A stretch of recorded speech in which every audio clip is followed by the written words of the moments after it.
What if everything you've ever been told about death is comforting but incomplete?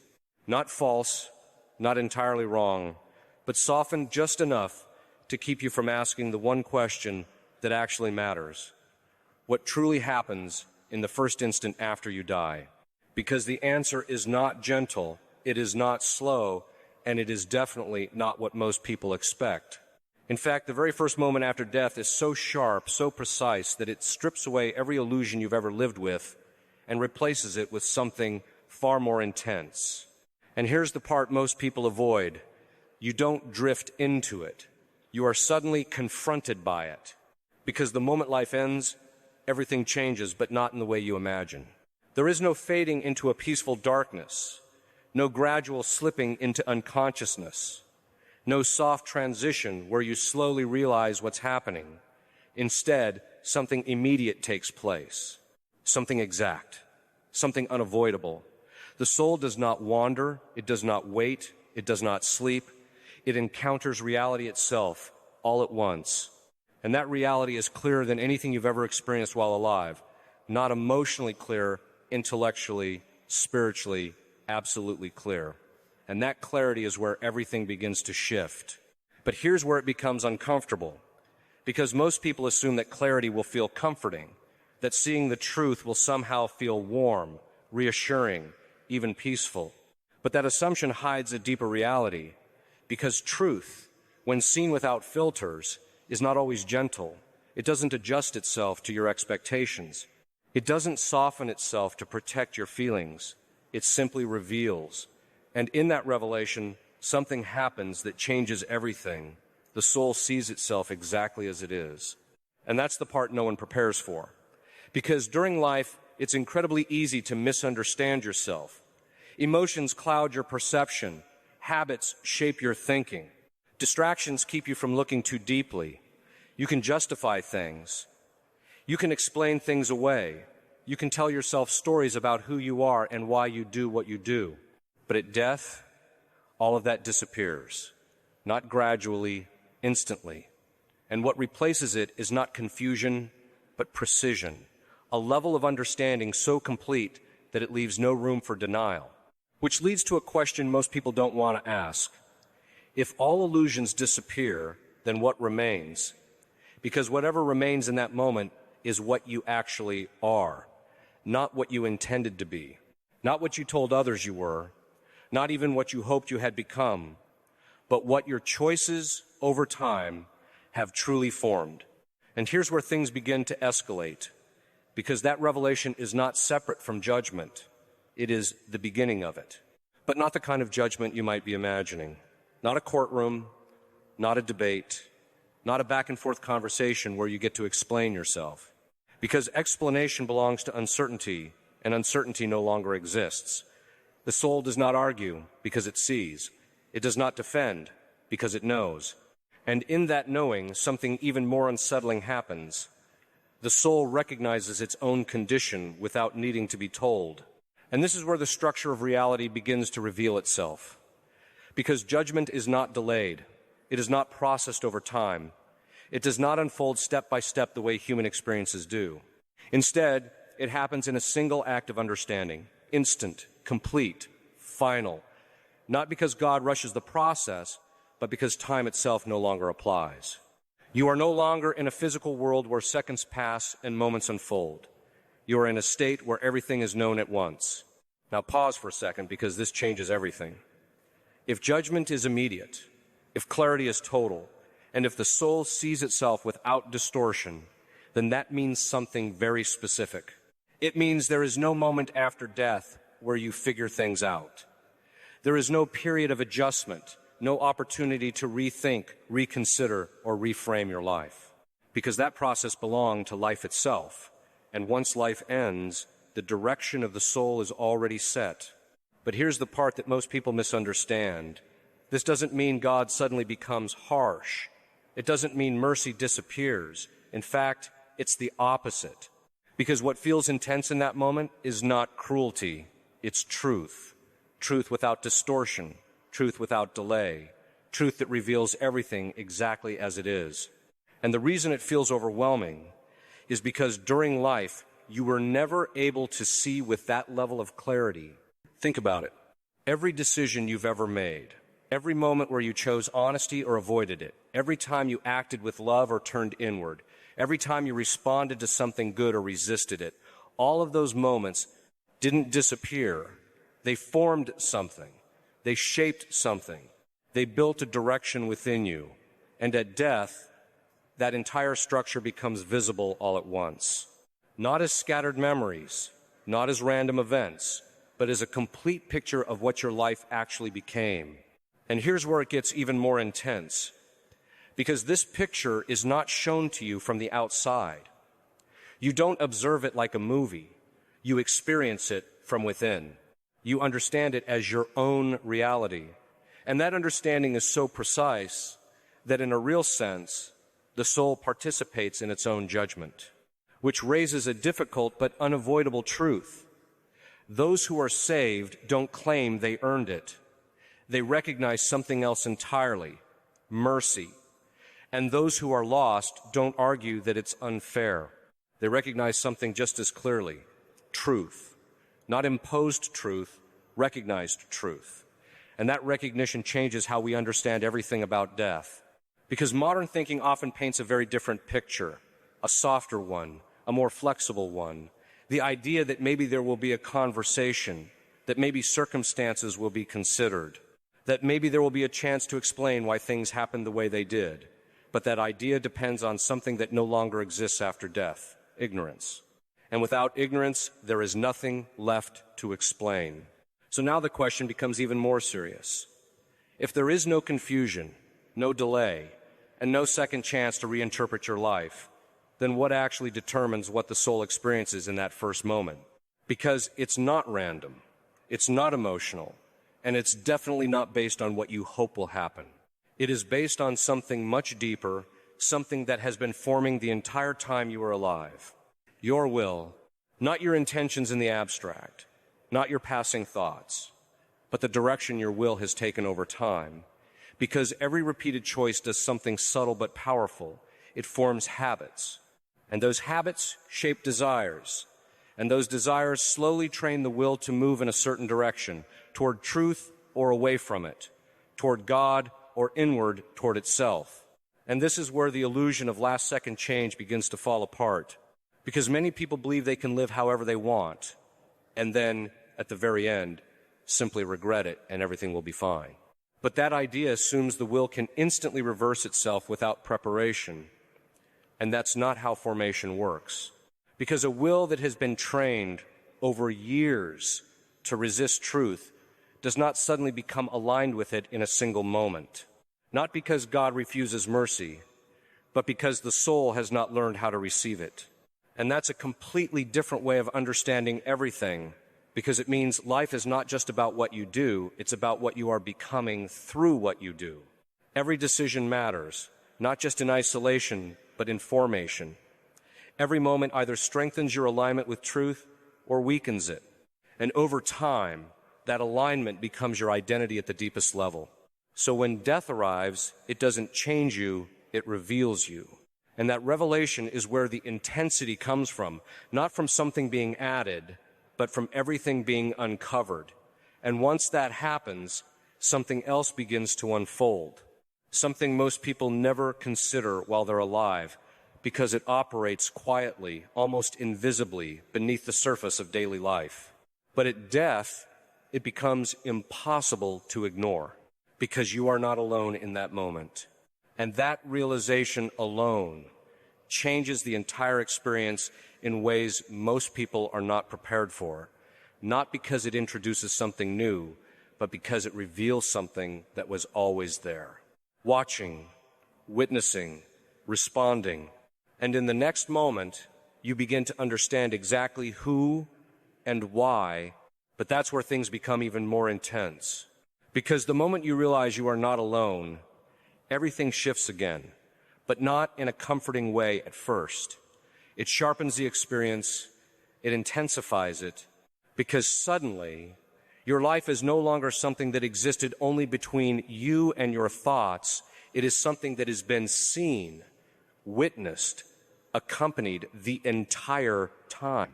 And that realization doesn't slowly settle in, it arrives all at once. You begin to understand that throughout your life, there was a presence you rarely noticed, not because it was distant, but because it was quiet, constant, but not overwhelming, guiding, but never forcing. And now, in this moment of absolute clarity, that presence is no longer hidden. Your guardian angel is no longer an idea, no longer a concept you heard about and ignored, but a reality standing in full clarity before you. And this is where the experience becomes deeply personal, because this presence knows you. Not in the way people know you, not through appearances or words or impressions, but through every choice you made, every moment you cooperated with something good, and every moment you resisted it. And that knowledge is not presented as accusation, but as witness. But here's what makes it even more intense. The angel does not need to speak. There is no conversation, no explanation, no back and forth, because everything is already understood. The entire moral shape of your life is visible, and the angel's presence confirms it. Not by adding anything, but by reflecting what is already true. And for a moment, that realization brings something unexpected. Not fear, not immediately, but recognition, because you begin to see how often you were guided without realizing it. How many times something subtle pulled you away from a mistake or nudged you towards something better. Moments you dismissed as coincidence suddenly take on a completely different meaning. But that recognition doesn't remain neutral, because it leads to another realization. How often those moments were ignored. And that's where the tone begins to shift. Because alongside that presence, something else becomes visible. Not gradually, not as a shadow in the distance, but as another reality that was always there, just hidden from your physical senses. And this is the part modern thinking resists the most, because it feels uncomfortable, even outdated. But in this moment, it is no longer theoretical. Fallen angels are present too, not as symbols, not as exaggerated fears, but as real beings whose entire existence is tied to one thing: the rejection of truth. And unlike the quiet guidance of your guardian angel, their presence feels different. Not because they suddenly gain power, but because their role is now revealed. They accuse, but not in the way people imagine, not through lies or false claims, because they cannot create guilt where none exists. They cannot invent a reality that isn't already there. Their accusations are grounded in something far more unsettling: truth that you already recognize. And that's what makes this moment so intense, because now everything aligns. What your soul sees, what your angel witnesses, and what these fallen beings point to all converge into one single, undeniable reality: your life, exactly as it was. And there is no contradiction, no confusion, no way to reinterpret anything, because the clarity is absolute. You don't hear accusations as external attacks. You recognize them internally as truth. And that recognition removes something people rely on constantly during life: distance. There is no distance between you and your actions anymore. No separation between what you did and how it shaped you. Everything is unified, immediate, present. And this is where the deeper structure of reality becomes undeniable, because you begin to understand that your life was never morally neutral. Every choice moved you somewhere. Every decision aligned you with something. And over time, those alignments formed a direction so deep that now, in this moment, it defines everything. You begin to see that good was never just good behavior. It was cooperation with truth itself. And rejection was never just mistakes. It was a movement away from that truth. And those movements weren't isolated. They built something. Slowly, quietly, consistently, until now. Because now, that entire direction is visible, and it draws you. And this is where something almost impossible to imagine while alive becomes real. The soul recognizes where it belongs, not emotionally, not through preference, but through orientation. Like is drawn to like, not because it feels right, but because it is right. And that realization doesn't force you anywhere. It reveals where you already are, which is why this moment is not about God imposing something on you. It's about you seeing what you have freely become. And once that is seen, the next movement is not random. It is a continuation of that direction. But here's where it becomes even more intense, because most people assume that this is the moment when everything becomes peaceful for everyone, that once the truth is seen, comfort immediately follows. But that assumption ignores something critical. Not every soul is ready for comfort, because comfort, in its truest form, is not just the absence of fear. It is the presence of harmony with truth. And if the soul is not aligned with that truth, then encountering it does not feel peaceful. It feels confronting, not because truth is harsh, but because it is exact. And this leads directly into one of the biggest misunderstandings people carry, the belief that everyone immediately experiences the full presence of Christ in the same way at death, that the moment the soul leaves the body, it enters directly into a comforting, overwhelming encounter with divine love. But the reality is far more precise than that.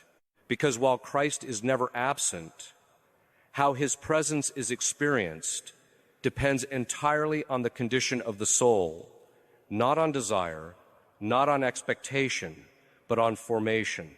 Because divine presence is not something that adjusts itself to the soul must be capable of receiving it, and that changes everything. Because it means that the first encounter after death is not always immediate comfort, but often something else first, something necessary, something that prepares the soul for what it is not yet ready to fully receive. Truth, not partial truth, not softened truth, but complete, illuminating truth that reveals everything that still needs to be healed. And this is where the idea of purification begins to emerge, not as a punishment, but as a consequence of reality. Because if the soul is not fully aligned with truth, it cannot simply enter perfect union with it, not because God is withholding himself, but because the soul would not be able to endure that fullness yet. Divine reality is not something you casually step into. It is something you must be formed to receive. And that formation doesn't end at death, it is revealed at death. Which is why, for many souls, the first movement is not immediate rest, but purification. A process where everything still disordered is brought into alignment, not through external force, but through the same clarity that revealed everything in the first place. And this is where the intensity takes on a new meaning. Because now, the soul is not just seeing truth, it is being transformed by it. But that transformation is not experienced the same way by everyone. For some, it brings a strange kind of peace, not because everything is perfect, but because they recognize they are moving toward it. They see their imperfections, but they also see the grace that carried them, and that recognition creates something stable, something hopeful. But for others, the same clarity feels entirely different, because instead of movement toward truth, there is resistance. Not forced resistance, but a will that has been shaped away from it. And that creates a tension that cannot be ignored, because truth cannot be undone. And once it is fully seen, the soul cannot return to illusion. Which raises a final, unavoidable question. If everything is now clear, if the soul sees itself completely, and if its direction is already formed, then what determines what happens next? Because whatever comes next is not random. It is the continuation of everything that has already been revealed. And that continuation is where the full reality of judgment, mercy, and destiny finally begins to unfold in a way that cannot be reversed. But that next step is where the truth becomes even more final. Because once the soul has seen everything, truly seen it, without distortion, without excuse, without the ability to look away, something irreversible happens. Not imposed from the outside, not forced by some external power, but arising from within the very structure of what the soul has become. The direction is no longer forming, it is formed. And that changes what choice even means in this moment. Because during life, choice is fluid. You hesitate, you reconsider, you change your mind. You can move one way, then turn back, then try again. But that flexibility depended on something you no longer have: time. And without time, the will is no longer shifting back and forth. It is fixed in the direction it has been trained to take, not frozen arbitrarily, but completed. And this is where many people misunderstand what happens next, because they imagine a final decision being made after death, as if the soul is presented with options and chooses one. But the reality is far more precise and far more unsettling. The decision has already been made, slowly, quietly, repeatedly, across an entire lifetime.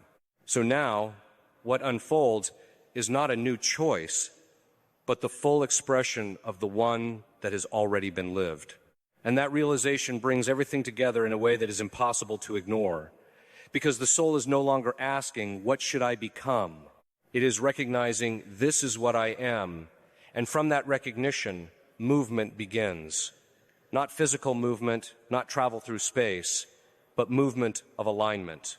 A drawing toward what corresponds perfectly to the soul's condition, which is why this moment is not chaotic. It is ordered, completely. Every part of it follows a structure that was already present from the very beginning. Nothing is improvised. Nothing is random. Everything that happens next flows directly from what has already been revealed. And this is where the reality of divine order becomes unavoidable, because many people imagine God intervening in a spontaneous, emotional way at the moment of death, as if everything depends on a sudden act that overrides everything that came before. But that idea collapses here, because what is revealed instead is something far deeper: a universe governed by coherence, by truth, by structure that does not contradict itself. God does not abandon the order he created, even at the final moment. And that's what makes this next phase so precise. Because what unfolds is not just about where the soul goes, but how it is capable of encountering what comes next. Not every soul experiences reality in the same way, because not every soul has been formed in the same way. And this is where the idea of immediate, identical outcomes begins to fall apart. Because if a soul is already aligned with truth imperfectly, but genuinely then its movement is toward that truth, even if purification is needed, the direction is clear. There is no resistance at the deepest level, only completion, only fulfillment of what has already begun. But if a soul has consistently turned away from truth, something very different happens. Not because it is pushed away, but because it cannot align with what it has rejected. And that misalignment creates something that cannot be ignored: separation. Not arbitrary separation, but a direct consequence of orientation. Because truth is not something you can partially accept at this point, it is total. And the soul, now fully aware, either corresponds to it or does not. And this is where the presence of Christ becomes central in a way that changes everything, but not in the way most people expect, because Christ is not absent at this moment. He is the source of the very truth the soul is encountering. The clarity, the illumination, the unveiling, all of it flows from him. But the direct, full experience of his presence face to face is not something every soul can immediately receive in the same way. And that's the part that challenges most assumptions.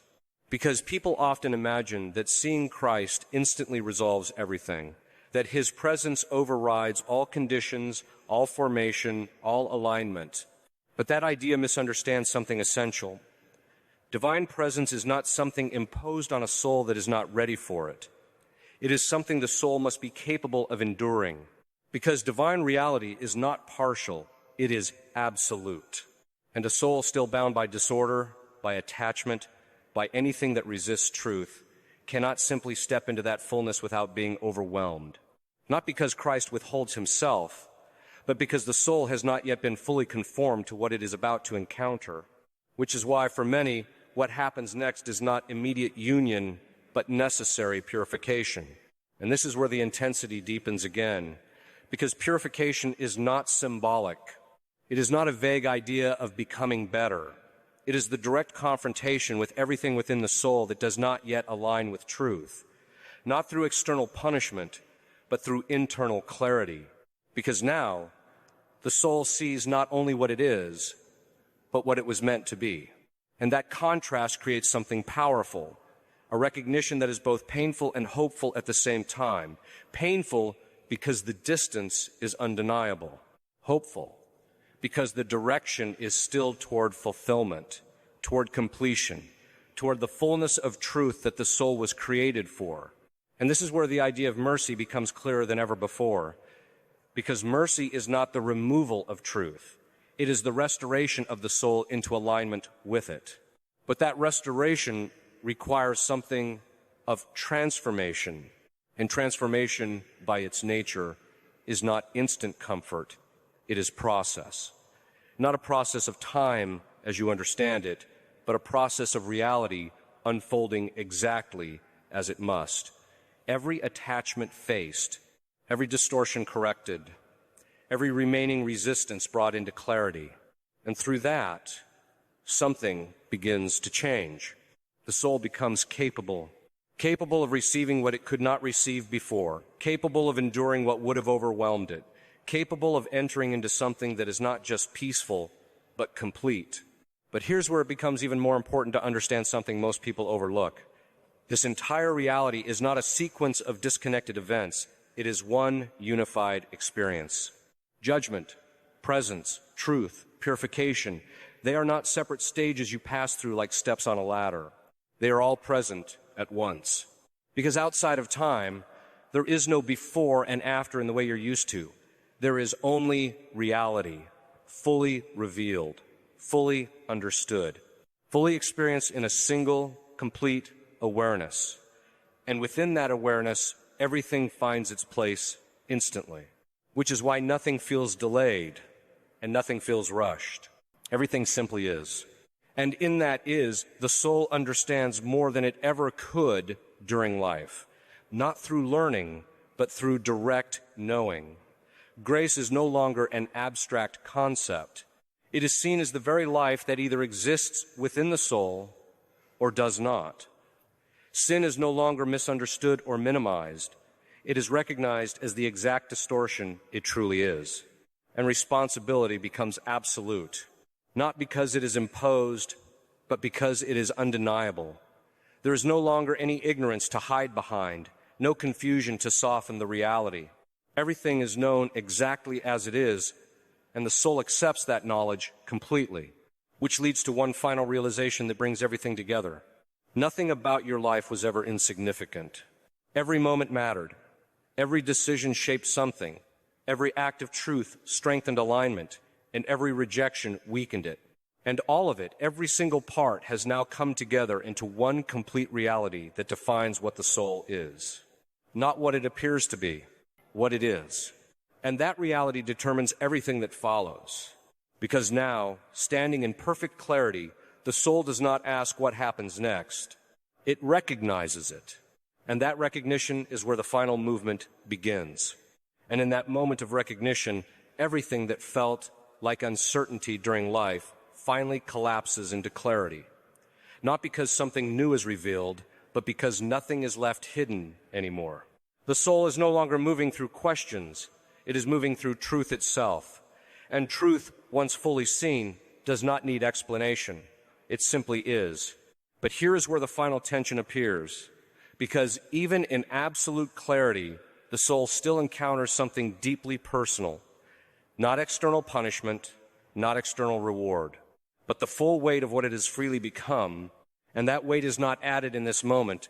It was already there, formed over time, shaped through countless small decisions that now appear together as one complete reality. And now, there is no longer distance between cause and effect. Every choice is seen with its consequence. Every moment of grace received is seen with its response. Every rejection of truth is seen with what it built inside the soul, and nothing is isolated anymore. Everything is connected. Everything is understood in one continuous awareness that cannot be separated into parts. And this is where something unexpected happens in the structure of judgment, because the soul does not experience it as something being done to it. It experiences it as something being revealed within it, as if the entire meaning of life, has finally reached its full form and can no longer be delayed. And that is why this moment feels so absolute. Because there is no more becoming. There is only being. And within that being, the soul encounters the fullness of divine order, not as a concept, not as an idea, but as reality itself, perfectly structured, perfectly consistent, without contradiction. And in that structure, justice and mercy are no longer opposites. They are not competing forces. They are one reality seen from two sides. Justice reveals exactly what is true. Mercy ensures the soul is not destroyed by what it sees, beyond what it can endure. And together, they form something complete. But even that completeness does not yet explain the final movement, because what happens next is not simply conclusion, it is alignment. The soul begins to move not through space, but through correspondence with what it has become. And this movement is not forced. It is not resisted. It is the natural outcome of what has already been revealed. Because a soul aligned with truth is drawn toward truth. And a soul resistant to it experiences that resistance fully for the first time without illusion. Not because anything has changed externally, but because everything is now seen internally without distortion. And this is where the presence of Christ becomes fully central in a way that can no longer be ignored. Because everything that has been revealed, every layer of truth, every act of judgment, every moment of clarity finds its source in Him. Not as a distant observer, but as the foundation of the reality the soul is now experiencing. The light that exposes everything is not separate from Him. The truth that cannot be denied is not separate from Him. The order that governs everything is not separate from Him. He is not added at the end of the process. He is present in every part of it. But now, the soul experiences that presence according to its own condition. And this is where the final clarity becomes unavoidable, because divine presence does not change, but the soul's capacity to receive it determines how it is experienced. For a soul that has been formed in truth, even imperfectly, even with struggle, this moment is not confusion, it is recognition. A deep awareness that everything it has been drawn toward, everything it has struggled toward, everything it has cooperated with in grace has been leading here all along. And that recognition produces a kind of peace that is not emotional comfort, but alignment, a settling into reality as it truly is. But for a soul that has consistently resisted truth, this same presence is experienced differently. Not because anything has changed in Christ, but because now there is no longer distance between action and consequence, between choice and outcome, between truth and self-awareness. And that absence of distance is what creates the intensity, because there is no longer any space to reinterpret life, no more framing it differently, no more rationalizing, no more shifting meaning after the fact. Everything is known exactly as it is, and that knowledge is complete. But even here, something essential must be understood, because this is not chaos. It is not emotional collapse. It is structure, perfect structure. Nothing is outside of order. Nothing is outside of coherence. Even what feels overwhelming is still within divine precision. And that precision ensures something critical. Nothing is experienced beyond what the soul can bear in truth, because even truth itself is measured in mercy. And this is where purification reaches its deepest meaning, not as delay, not as punishment, but as transformation into capacity, because the soul cannot enter fullness of divine reality while still carrying disorder within itself. Not because God is distant, but because reality is absolute. And absolute reality cannot be partially received. So what unfolds is not rejection in the way human thinking imagines rejection. It is exposure, illumination, correction of everything that is not aligned. And in that correction, the soul begins to change not in identity, but in readiness. And that readiness is everything, because it determines whether the soul moves into full communion or continues being formed into it. And this is where the idea of finality must be understood carefully, because final judgment is not simply a verdict. It is the complete revelation of what has already been freely chosen and formed over time. Nothing is added. Nothing is invented. Nothing is imposed from outside. It is the unveiling of what already exists in its final form. And in that unveiling, the soul finally sees itself without any remaining illusion. And that vision is absolute clarity, not confusion, not uncertainty, not emotional distortion, but perfect awareness of what one is before God. And that awareness does not fade, because there is nothing left to hide it anymore. But here is the final truth that brings everything together. The soul was never moving randomly.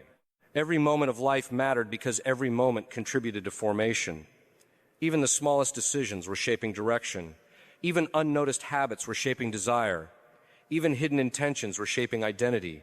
And now, all of it has converged into one reality, one understanding, one complete awareness. And in that awareness, the soul recognizes the truth that was present all along, but only now fully visible. You become what you choose. Not suddenly, not at the end, but gradually, through every decision that formed your will, and at death, that becoming is no longer in progress. It is complete, which is why the final experience is not about discovering something new, but about standing fully within what has already been formed. And in that standing, everything finds its place. Justice is revealed as truth without distortion. Mercy is revealed as truth with healing. Grace is revealed as divine life offered continuously. And Christ is revealed as the center of all reality, truth, order, meaning, and final fulfillment. And the soul, finally, free from illusion, no longer interprets this reality through fear or imagination, but through direct understanding. And in that understanding, the final movement is not forced. It is known, because what the soul has become determines where it belongs. And in that belonging, everything that was once hidden in life becomes fully revealed in eternity. Not as a new story beginning, but as the truth that was being written all along, now completely seen